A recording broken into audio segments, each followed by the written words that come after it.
এ যেন প্রদীপের নিচে অন্ধকার। নগর যখন ইট পাথর কংক্রিট বা পিচ ঢালা পথ সাজে, তখন খোদ রাজধানীতে এখনো এমন এলাকা রয়েছে যেখানে সাধারণ মানুষের চলাচলের একমাত্র ভরসা আদি আমলের বাঁশের সাঁকো। এপার ওপারের যোগাযোগের অন্যতম বাহন কেবলই নৌকা। বলছিলাম ঢাকা দক্ষিণ সিটি কর্পোরেশনের ৭৫ নম্বর ওয়ার্ডের নাসিরাবাদের কথা, যেখানে নাগরিক সুবিধা বঞ্চিত এখানকার বাসিন্দারা। ৮ বছরেও লাগেনি উন্নয়নের ছোঁয়া, কোথাও কোথাও নেই সুপেয় পানির ব্যবস্থাও। দ্রুত অবকাঠামো উন্নয়নের দাবি ছিল স্থানীয়দের। দেখে মনে হতে পারে প্রত্যন্ত কোনো গ্রামের চিত্র, কিন্তু এই দৃশ্য ঢাকার দক্ষিণ সিটি কর্পোরেশনের ৭৫ নম্বর ওয়ার্ডের, আগে যার নাম ছিল নাসিরাবাদ ইউনিয়ন। ঢাকার সঙ্গে এই ওয়ার্ডের যাতায়াতের অন্যতম মাধ্যম ত্রিমোহনী বাজার সংলগ্ন ঝুঁকিপূর্ণ এই বাঁশের সাঁকো, আর দাসেরকান্দি সহ কয়েকটি এলাকায় যাতায়াতের ভরসা নৌকা। অসুস্থ রোগী বা পণ্য পরিবহন সবকিছুই হয় নৌকা দিয়ে। ওয়ার্ড ঘোষণা হয়েছে আজকে প্রায় 10 বছর চলছে, কিন্তু সেই তুলনায় আমাদের যে সমস্যাগুলো আছে এর 10%ও সমাধান হয় নাই। মানুষের স্বাগত আসে যায়, একটা অসুস্থ হলে আপনার এই অসুস্থ রোগীকে সহজে হাসপাতালে নিতে পারে না। নৌকার পথ সিটি কর্পোরেশন সরকার কইরা দিয়েছে, কিন্তু আমগরে তো উন্নয়ন করেনি।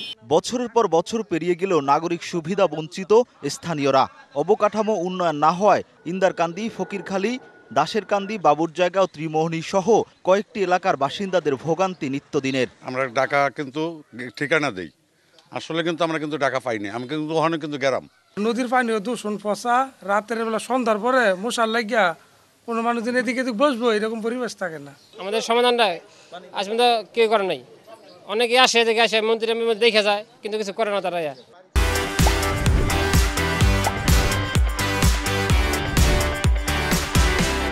৭৫ নম্বর ওয়ার্ডে উন্নয়ন না হয় সাবেক মেয়র ফজলে নূর তাপসকে দুষছেন সাবেক কাউন্সিলর।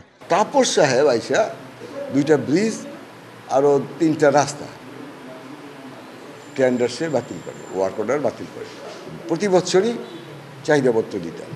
প্রত্যেকটা সেক্টরেই আমরা পিছিয়ে আছি। এইটা গত 5 বছর আমি তাপস সাহেবকে বুঝাইতে পারিনি। ২০১৭ সালে ঢাকার দক্ষিণ সিটি কর্পোরেশনের সীমানা বাড়িয়ে নাসিরাবাদ ইউনিয়নকে ৭৫ নম্বর ওয়ার্ড হিসেবে যুক্ত করা হয়।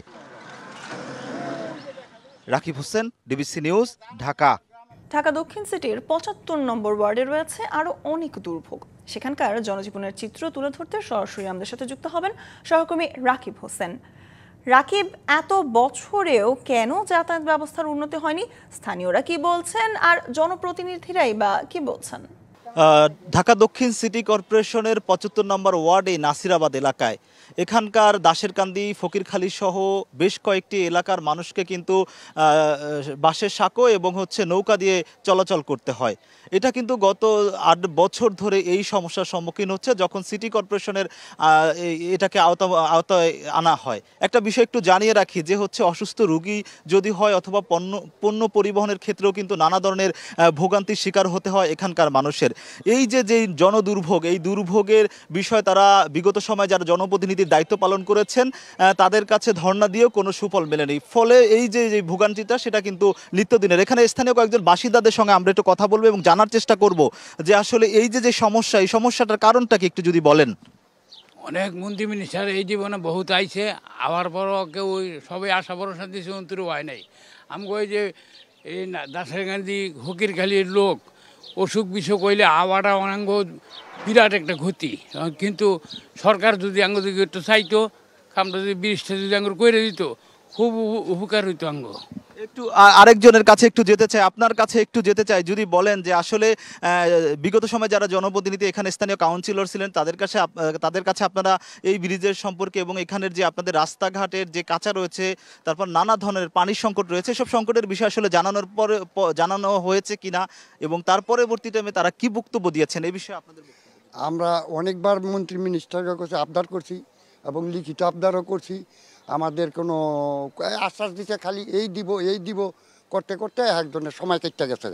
কিন্তু এটা আমাদের সরকারে এমন কোনো বাসের ব্রিজের আমরা নিজেরা টাকা পয়সা উঠাইয়া আমরা দিয়া লই। অনেক লোকের চলাচল দেখছেন, কত লোক আমাদের এখানে যোগাযোগ। আমরা পানিটার মিলে হাতটা পর্যন্ত দিতে পারি না। এরকম অসুবিধার মধ্যে আমরা খুব কষ্টের মধ্যে আছি। একটা রুগী হইলে আমরা কান্দ করে পার করানো লাগে, পার করতে যত কষ্ট হয়। আমরা অনেক ইয়ার মধ্যে আছি, মন্ত্রী মিনিস্টারের কাছে কইলেও আমরা কোনো সুফল পাইতেছি না। আপনাদের এখন প্রত্যাশা কি? আমাদের এখন প্রত্যাশা হইল আমাদের এই ব্রিজটা হয়ে গেলে আমাদের খুব উপকার হইতো, এবং আমরা সিটি কর্পোরেশনের নিচে অনেক বছর 8-10 বছর। আপনাকে ধন্যবাদ। আপনি যেটা বলছেন সেটা আমরা বুঝতে পারছি যে আসলে এখানকার স্থানীয় যেসব বাসিন্দা রয়েছেন কয়েক হাজার, তাদের আসলে একটাই দাবি যে এই যে সাঁকুর যেই হচ্ছে বাঁশের সাঁকুটি রয়েছে সেখানে একটা ব্রিজ নির্মাণ এবং যেসব রাস্তাঘাট রয়েছে সেগুলো সংস্কারের পাশাপাশি যে কাঁচা রাস্তাগুলো সেগুলো পাকা করা, এবং নানা ধরনের যেসব জনদুর্ভোগ রয়েছে এবং তারা নাগরিক সেবা থেকে বঞ্চিত হয়েছেন, এসব সমস্যার সমাধান তারা প্রত্যাশা করছেন। তারা চান যে সমস্যার সমাধানের মাধ্যমে তাদের জীবনমানের উন্নয়ন ঘটানো হোক। এই ছিল নাসিরাবাদ এলাকা থেকে সবশেষ। সহকর্মী রাকিব আমাদের সাথে যুক্ত ছিলেন ঢাকা দক্ষিণ সিটির 75 নম্বর ওয়ার্ড থেকে।